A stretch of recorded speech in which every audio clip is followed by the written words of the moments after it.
नमस्कार दोस्तों, एक समय महर्षि श्री वेदव्यास जी हस्तिनापुर पधारे। उनका आगमन सुन महाराज धृतराष्ट्र उनको आदर सहित राजमहल में ले गए।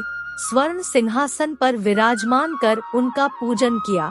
श्री व्यास जी से माता कुंती तथा गांधारी ने हाथ जोड़कर प्रश्न किया, है महामुने, आप त्रिकालदर्शी हैं, अतः आपसे हमारी प्रार्थना है कि आप हमको कोई ऐसा सरल व्रत तथा पूजन बताएं जिससे हमारा राज्य लक्ष्मी, सुख संपत्ति, पुत्र पौत्रादि व परिवार सुखी रहें।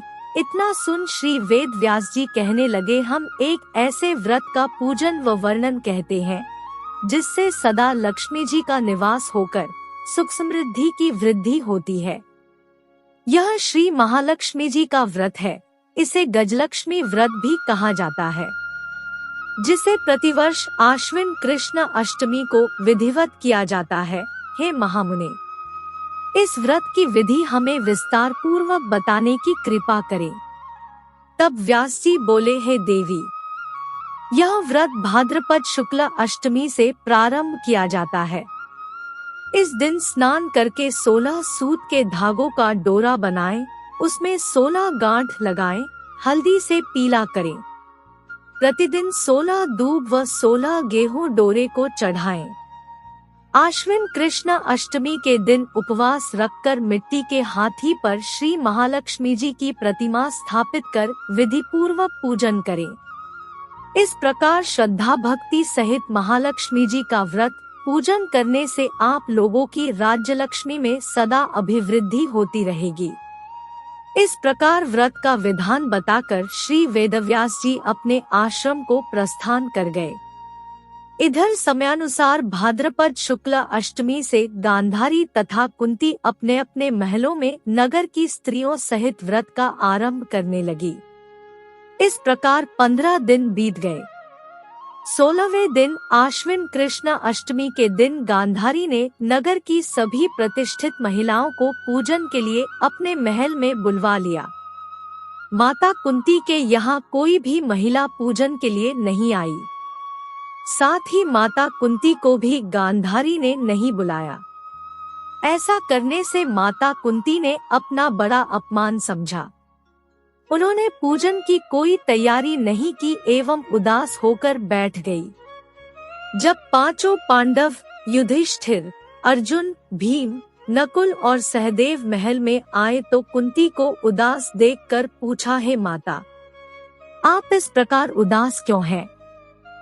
आपने पूजन की तैयारी क्यों नहीं की? तब माता कुंती ने कहा, हे पुत्र, आज महालक्ष्मी जी के व्रत का उत्सव गांधारी के महल में मनाया जा रहा है।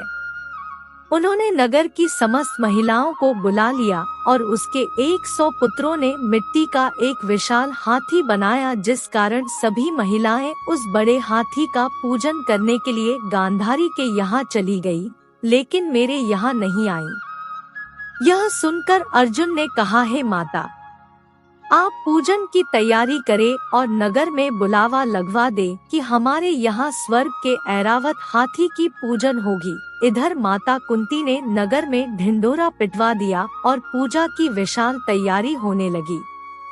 उधर अर्जुन ने बाण के द्वारा स्वर्ग से ऐरावत हाथी को बुला लिया। इधर सारे नगर में शोर मच गया कि कुंती के महल में स्वर्ग से इंद्र का ऐरावत हाथी पृथ्वी पर उतारकर पूजा जाएगा। यह सुनकर नगर के सभी नरनारी, बालक एवं वृद्धों की भीड़ एकत्र होने लगी। उधर गांधारी के महल में हलचल मच गई।